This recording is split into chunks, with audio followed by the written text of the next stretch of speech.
Five Nights at Freddy's, of course, came out in theaters and had a monstrous opening weekend. It opened to $80 million, which may not sound to some people like a huge deal, considering, we've seen Spider-Man open to $200 million. Okay, yeah, but $80 million is a rare accomplishment for most films. And the fact that this came out and did that is super impressive. Even more impressive was the fact that it came out to an $80 million opening when it launched day and date also on Peacock. Now, that might be more of a testimony about how not that many people subscribe to Peacock, but guess what? The numbers just came out, and Peacock is now reporting that Five Nights at Freddy's is the most viewed piece of content they've ever had on the platform in its opening 5 days. This comes to us from the folks over at The Wrap, who wrote the following.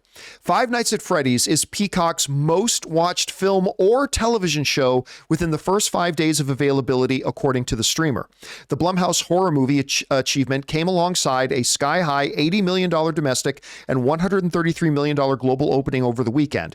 The $20 million, only $20 million this thing cost to make, PG-13 adaptation of the popular video game series surpassed 5-day viewership totals of Halloween Ends and the Super Mario Brothers movie. Now, a couple of caveats to put in there.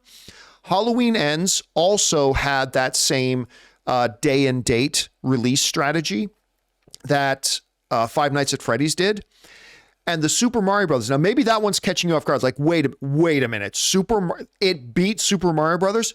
Yes, but you got to understand a couple things. Number one, it didn't arrive day and date like Five Nights at Freddy's did. Super Mario Brothers had a long, healthy theatrical run first. So a lot of people had already seen it.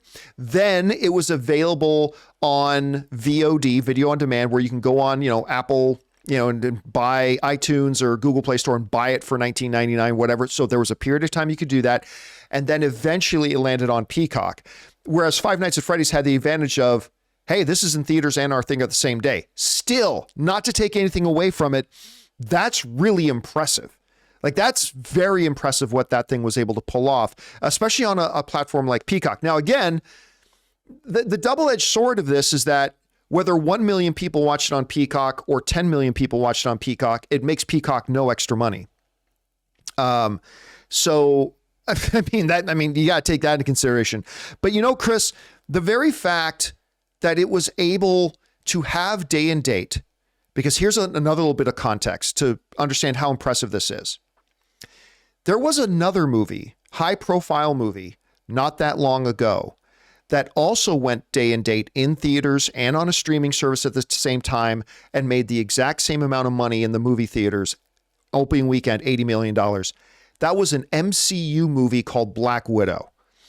So Five Nights at Freddy's has been able to launch in theaters and on streaming on the same day and make $80 million in the theaters on its opening weekend. That's equals what Black Widow did, which is pretty darn impressive for a movie that quite honestly isn't even that good.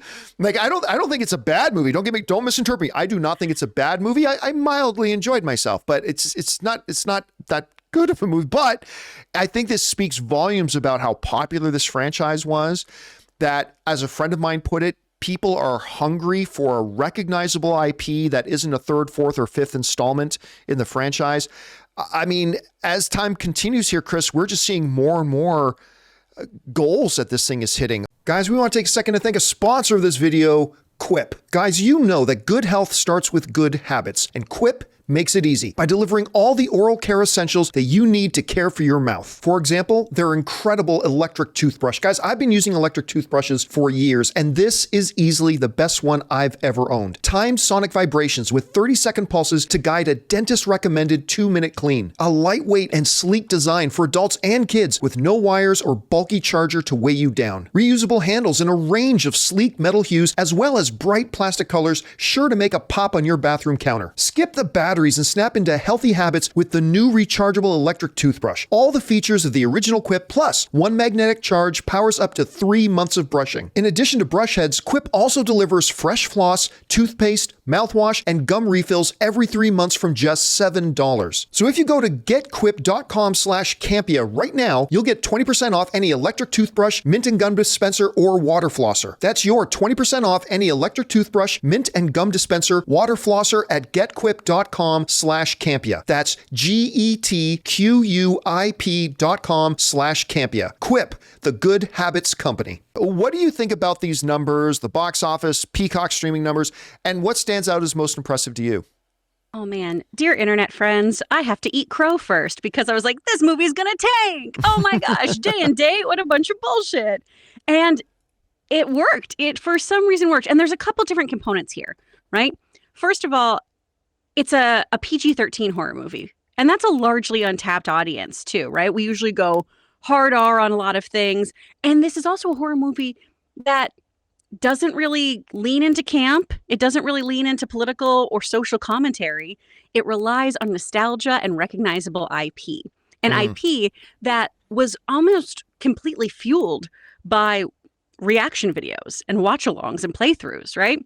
So they had a really smart kind of built-in system here too of working with streamers, working with gamers, and getting people to also talk about those reactions kind of the same way that they played these games.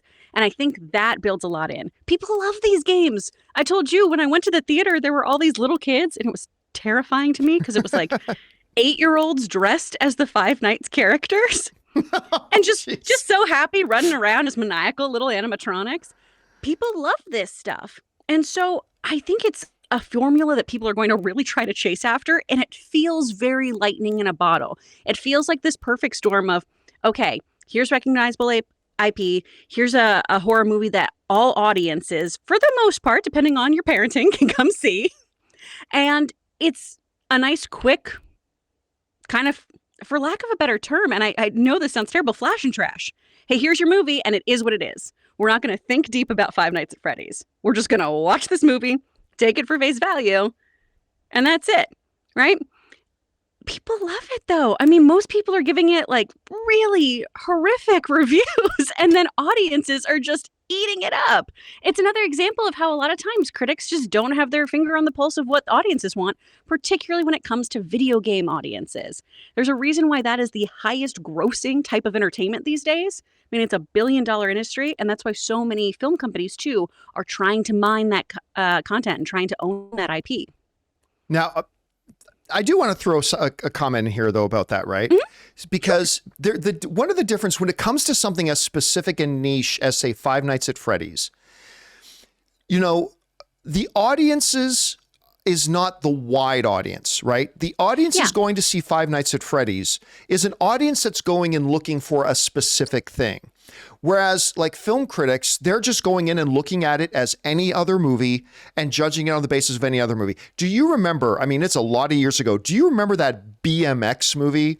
There's this it was a wide release. This is like, I think when I was like either still in my teens or maybe I was 20, but this movie comes out, this BMX movie. I don't know if any of you guys in the live chat remember the name of it, but BMX movie comes out and it's awful, right? It was totally awful.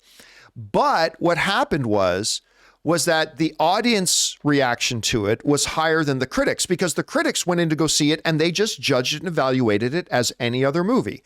Whereas it was a lot of BMX fans and a lot of BMX enthusiasts. Rad, thank you. Anthony Mendoza in the live chat. Rad. That was the name of the movie. That came out in 1986. I wasn't an idea yet. Oh, that wasn't you. I was barely in my earliest My parents teens. hadn't made an oopsie doodle yet. But I just remember like a lot of people complain, well, critics don't know what they're talking. No, it's just that you went in looking for something. You didn't go into BMX looking for a quality feature film. You went in looking for specific things related to being a BMX enthusiast. Whereas I think sometimes with comic book movies, with niche things like something like Five Nights at Freddy's, I think, you know, you're going to get that differentiating thing where you're going to get audience members or critics who are going in and they're just looking at it as another movie. And, you know, we're looking for solid dialogue, deep characters, blah, blah, blah. And Five Nights at Freddy's does not deliver that. But it delivers the things that people who are Five Nights at Freddy's enthusiasts are looking for. So it's not that the audiences are wrong for having a great time, and it's not like some of the critics, and because some of the critics do like the movie, but it's not like some of the critics who don't like the movie are wrong either, because it's just, it depends on what you're going in there looking for. So yeah, it goes all back to the subjectivity of everything, right? If you're a huge fan of this, you're probably going to like this movie if you like those games. And it's also why keeping your budget low is so important, so you can tailor to a specific audience and not worry about totally bankrupting yourself on an idea. This thing's going to make around $200 million on a $20 million budget. That's insane to me. Like that's Taylor Swift Eras Tour kind of ratio. I mean, percentage-wise, yes. Yeah. So everybody's going to be desperately looking for what's the next thing that we can make for $12 million that hopefully makes 150. Like it's impressive what they were able to pull off. Hey guys, thanks so much for watching this video. Make sure you like the video, leave a comment, and subscribe to our channel. And don't forget, we have a daily podcast called the John Campea Show podcast, available on Apple Podcasts, Spotify, or your favorite podcasting app of choice. Go and subscribe to it today so it'll be there when you need it.